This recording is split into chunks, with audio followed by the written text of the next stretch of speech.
My name is Janae Strachey, and this is On Air with Heritage Action, a podcast built for conservatives. Twice a week, we break down in 5-ish minutes or less how you can get involved today in the fight for conservative values.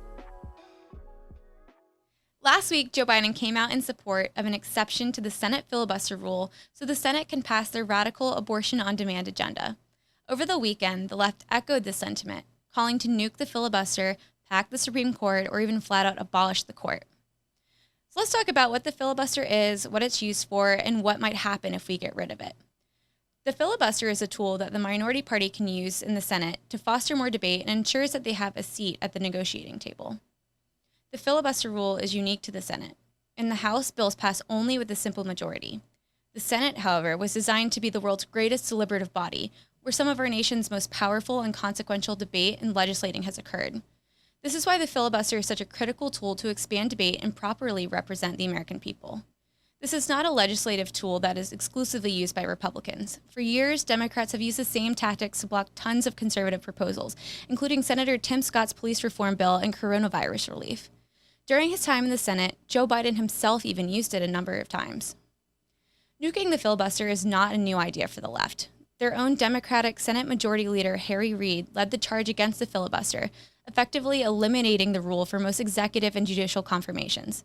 This soon paved the way for the suspension of the filibuster rule for Supreme Court nominees. Now, of course, the left is unhappy with the decisions coming out of the Supreme Court, most notably the New York concealed carry case, last week's EPA case, and of course the Dobbs decision on life. As usual, now that our institutions of government aren't in lockstep with the left's radical agenda, they want to destroy them. Just Thursday, Joe Biden talked about a potential carve-out of the filibuster for their abortion-on-demand bill. Let's be clear, this would not just be a carve-out for abortion. Next up, they have voting rights, a Green New Deal, and gun control. You name it, they'll try it. That isn't even to mention the fact that the last time the Senate brought this bill up for a vote, it didn't even get a simple majority of senators voting in support. In fact, it faced bipartisan opposition with only 49 voting to pass the bill. The left's abortion-on-demand agenda is not in line with the views of the American people, but they don't care. They'll continue on with this reckless attack on our system of government if that's what it takes to undermine the will of the people.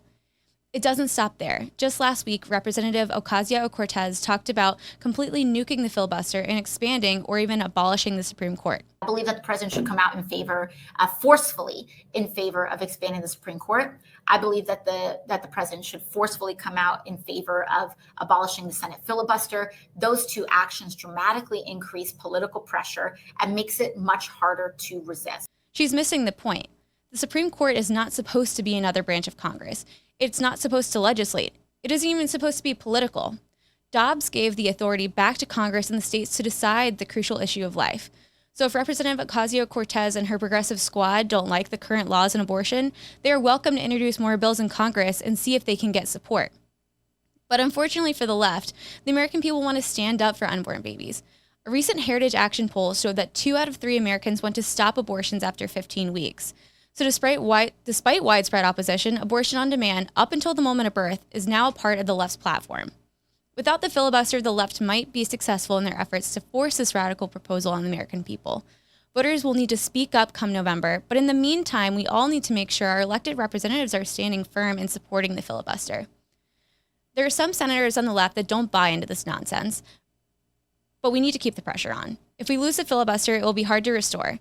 It's more important now than ever to tell your senators that this is crucial for the future of our country and the integrity of the Senate.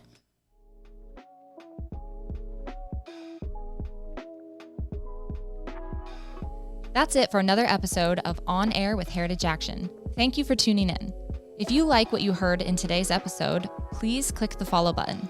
If you want to receive a text message each time a new episode airs, text podcast to 51776 and you'll never miss an episode. That's podcast to 51776.